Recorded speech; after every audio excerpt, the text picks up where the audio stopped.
प्रिय विद्यार्थियों, आज हम ब्रह्मगीत सार की जो परंपरा में हम अध्ययन कर रहे हैं, उसमें सूरदास जी द्वारा विरचित पद संख्या 13 और 14 का हम आलोचनात्मक और व्याख्यात्मक अध्ययन करेंगे। पद संख्या 13 के अंतर्गत सूरदास जी ने गोपिकाओं के माध्यम से एक प्रश्न रखा है कि आखिर उस निर्गुण निराकार ब्रह्म का क्या स्वरूप है। तत्कालीन समय पर एक जो विशेष मत देखा गया कि निर्गुण के प्रति लोगों की जो आस्था थी, और उस निर्गुण की आस्था होना एक अलग विषय है, उस निर्गुण के माध्यम से जो एक ढोंग समाज के अंदर विद्यमान होने लगा था, और जो साधुओं के रूप में जो कुछ ऐसे लोग जो विशेष रूप से ज्ञानी नहीं थे और लोगों को बरगलाने का कार्य करते थे, उनको उद्धव की अन्योक्ति से सूरदास जी ने यह संदेश दिया है कि जिस निराकार ब्रह्म की आप बात कर रहे हो, जिसके बारे में आपको कुछ भी पता नहीं है, कुछ भी ज्ञान नहीं है, तो ऐसे इस निराकार ब्रह्म का क्या अस्तित्व है। निर्गुण कौन देश को बासी, मधुकर हसी समझाए सौह दे भोजति साच न हासी। को है जनक जननी को कहियत, कौन नारी को दासी। कैसो बरन वेश है कैसो, कही रस में अभिलाषी। पावे गो पुनिकियो आपना, जोर कहे गो गांसी। सुनत मौन वह रहो ठगो सो, सूर सबे मतिनासी। इस पद में सूरदास जी ने प्रथम 4 पंक्तियों के माध्यम से उस निर्गुण निराकार ब्रह्म का जो अस्तित्व है, उस अस्तित्व से जुड़े हुए जो प्रश्न हैं, उन प्रश्नों का उत्तर गोपिकाओं के माध्यम से उद्धव से जानना चाहा है कि हे उद्धव, निर्गुण कौन देश को वासी, कि ये जो निर्गुण निराकार ब्रह्म की आप बात कर रहे हो, ये निर्गुण निराकार ब्रह्म जो है, उसका निवास स्थान कहाँ है, वो किस स्थान पर निवास करता है।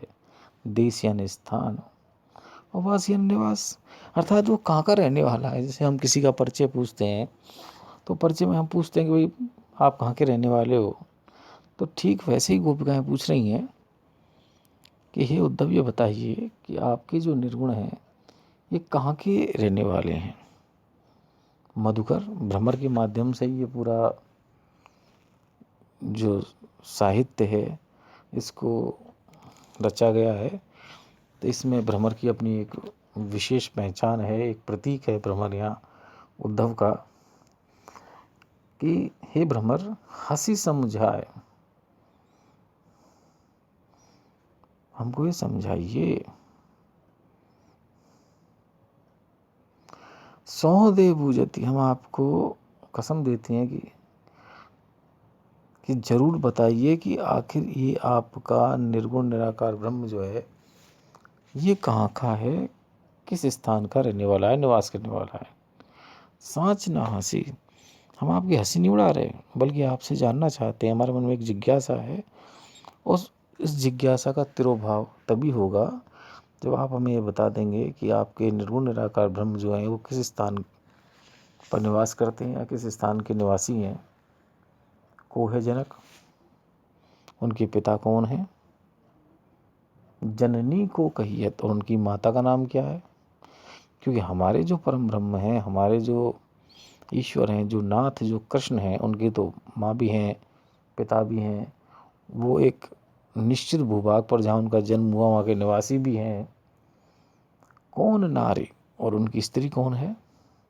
गोदासी और कौन उसकी दासी है। अर्थात उनकी माता कौन है, पिता कौन है, उनका विवाह किससे हुआ, उनकी यहाँ काम करने वाली कौन दासियाँ हैं, ये सभी हमें बताइए। जो प्रत्यक्ष परिचय है वह प्रत्यक्ष परिचय हमें प्रदान कीजिए। कैसो वर्ण, कैसा वर्ण है उनका, अर्थात उनके देह का जो रंग है वो किस तरह का है, भेष है कैसो, कैसा उनका स्वरूप है, किस प्रकार का वस्त्र धारण करते हैं। यही रस में अभिलाषी, और वो किस प्रकार की उनकी प्रवृत्ति है, किस प्रकार की प्रवृत्ति के वो अनुगमन करते हैं, अनुरक्त हैं, किस प्रकार की प्रवृत्ति को वो अपने स्थान देते हैं, उनका अभिलाषा, उनकी इच्छाएं किस प्रकार की हैं, उन्हें क्या अच्छा लगता है। पावे गो पुनि कियो आपनो, अर्थात तुम जैसा कर रहे हो, यदि तुम झूठ बोलोगे तो तुम्हें दंड मिलेगा, ईश्वर तुम्हें दंडित करेगा। अर्थात तुम जैसा कर्म करोगे वैसा ही फल प्राप्त करोगे। जो न कहेगो घासी, अर्थात यदि तुमने हमसे व्यर्थ बकवास किया, हमारे साथ में छल कपट किया या ढोंग किया, तो उस ढोंग का परिणाम तुम अवश्य प्राप्त करोगे। इतना सुनते ही सुनत मौन भय रहो ठगो सो, इतना सुनते ही उद्धव जी ठगे से रह जाते हैं। उन्हें ये समझ नहीं आता कि जिन गोपिकाओं को वो सामान्य स्त्रियां मान के चल रहे थे, वो तो अतिशय चतुर हैं, जानने वाली हैं, समझने वाली हैं। सूर सवे मतिनाशी, और उसकी समस्त बुद्धि का नाश हो गया। उनके उस तर्कों के सामने, उनके उन प्रश्नों के सामने उनकी जो बुद्धि थी, उनकी जो मेधा थी, जिस पर वो घमंडित करते थे, इतराते थे और अपने आप को बड़ा भारी ज्ञानी समझते थे, वो जो ज्ञान का जो अहम था वो उनका नष्ट हो गया। अगले पद में सूरदास जी जो कह रहे हैं वो ये बताने का प्रयास कर रहे हैं इस पद के अंतर्गत कि ये जो उद्धव है ये कृष्ण के सच्चे सखा नहीं है। क्योंकि यदि ये सच्चे सखा होते तो हमें कृष्ण से मिलाने की युक्ति पर विचार करते, इस बात पर विचार नहीं करते कि हम कृष्ण से दूर बनी रहें और योग ज्ञान को प्राप्त करके और अपना समय नष्ट करें, बल्कि वो ये प्रयास करते कि हमें जल्दी से जल्दी वो कृष्ण को यहाँ लाते, हमसे मिलवाते और हमें सुख प्रदान करते। लेकिन उनके जो कर्म हैं वो इस प्रकार के दिखाई दे रहे हैं कि वो सुख प्रदान ना करके हमें दुख प्रदान कर रहे हैं। कहती कहा ऊधो सो बोरी, जाको सुनत रहे हरि के डिंग, श्याम सखा ये सोरी, हमको जोग सिखावन आयो, यह तेरे मन आवत, कहा कहतरी मैं पतियात री नहीं सुनी कहनावत, करनी भली भले ही जाने, कपट कुटिल की खान, हरि को सखा नहीं री माई, यह मन निश्चय जान, कहाँ रास रंग कहाँ जोग तप, इतनो अंतर भागत भाखत, सूर सवे तुम कत भई बोरी, या की पति जोर राखत। प्रथम जो दो पंक्तियां हैं उन पंक्तियों में व्यंग्यात्मक रूप में जो कृष्ण के सखा उद्धव हैं उनका परिचय सूरदास जी के शब्दों में गोपिकाएं परस्पर दे रही हैं। कहती कहा ऊधो सो बोरी, बोरी यानी बावली, एक सखी दूसरी से कह रही है कि अरे बावली, इस उद्धव से तुम क्या कह रही हो, अर्थात क्या कह रही हो को मतलब एक विचार विमर्श, एक प्रश्न, एक संदर्भ, कि कहना तो ये चाहिए कि आप कब कृष्ण को लेके आएंगे, और वो इसके स्थान पर उधर से जो जवाब आ रहा है कि कृष्ण को भूल जाओ। तो ऐसे व्यक्ति से तुम क्या कह रही हो, अर्थात व्यर्थ बात कर रही हो, क्योंकि ये व्यक्ति तो बात करने के योग्य भी नहीं है। जाको सुनत रहे हरि के ढिंग श्याम सखा ये सोरी। तुम्हें मालूम नहीं है जिसके बारे में हम ये सुनते थे कि ये श्री हरि भगवान कृष्ण के ढिंगियाने पास निवास करने वाले उनके परम मित्र हैं, वो उद्धव जी हैं। ये एक व्यंग है कि ये उनके परम मित्र हैं। तो फिर एक मित्र के दुख को दूसरा मित्र नष्ट करता है, उसका उपचार करता है, इस दुख को परिमार्जित करता है, लेकिन ये उस तरह कोई कार्य नहीं कर रहे हैं। हमको जोग सिखावन आयो, ये हमें योग ज्ञान को सिखाने आए हैं। क्या ये तेरे मन में आ रहा है? एक प्रश्न गोपिकाएं परस्पर पूछ रही हैं कि हमको ये ज्ञान देने आए हैं, जो योग ज्ञान देने आए हैं, क्या ये तुम्हारे मन के अंदर समाविष्ट हो रहा है? अर्थात क्या ये जो वास्तव में जो बात कह रहे हैं, क्या ये सच्ची कह रहे हैं, ये हमारे हित की कह रहे हैं, या फिर जो बात इनको कहने के लिए भेजा गया है उसके ब्याज से ये किसी और ही बात को कह रहे हों? कहा है कहतरी, अरे तुम क्या कह रही हो? मैं पत्यात्री नहीं सुनी कहनावत। तुमने वो कहावत नहीं सुनी है क्या? कौन सी कहावत? कि करनी भली भले ही जाने, कि भला करना तो भले ही व्यक्तियों की मनोवृत्ति होती है। भलाई करना भले व्यक्तियों की मनोवृत्ति में शामिल है, लेकिन कपट कुटिल की खान, लेकिन जो कपटी होते हैं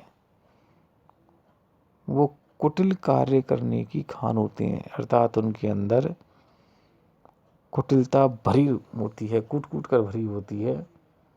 हरि को सखा नहीं री माई, हे सखी, ये किसी भी तरीके से भगवान कृष्ण का सखा नहीं हो सकता।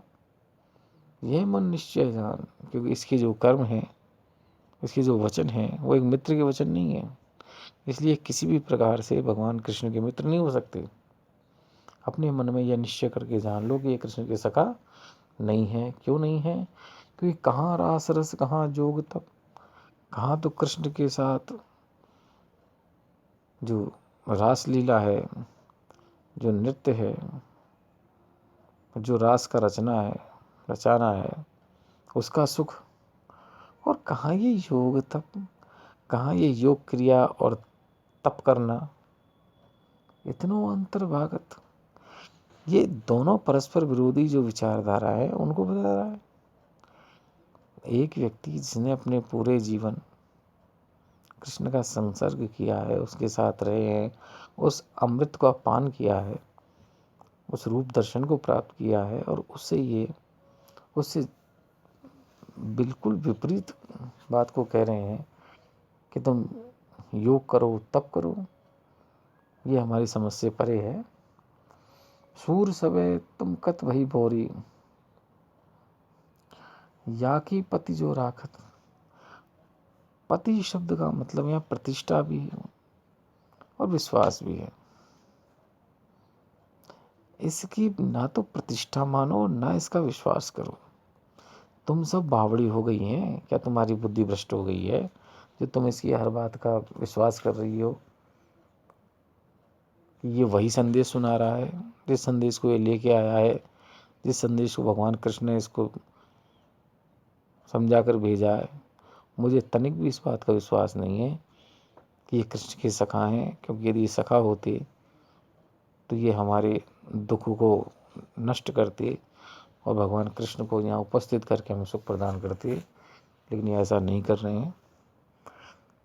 सूरदास जी ने अपनी वाणी से यहाँ गोपिकाओं में जो एक विलक्षण जो बुद्धि है, उस बुद्धि का यहाँ परिचय दिया है।